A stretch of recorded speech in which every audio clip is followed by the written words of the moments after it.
Hi and welcome to another quick tip tutorial with Next Paradigm. Today I'm going to talk about the Turbulent Fade Transition effect which everyone can create in Adobe After Effects. So let's get towards the After Effects. As usual, I will make a new composition of a standard size of 1920 by 1080 pixels.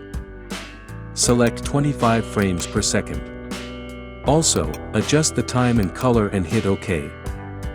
After that, I'm importing two videos into the composition. Drop them onto the newly created composition. Offset the video like this. Also, make sure to reverse the video positions. First, toggle the properties of the second video down and make the keyframe on opacity at the center point. Then go to the start of the first video and change the opacity to 0%. In the Tool panel, go into the Layer panel and create a new adjustment layer. Then go into Effect and in Distort add Turbulent Displace.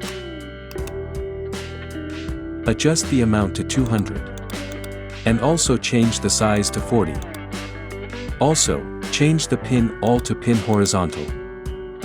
After that, make a keyframe on the amount at the start of the first video. Then go to the center point and change the amount to 0. Go to the point before the video starts and make the amount again 0.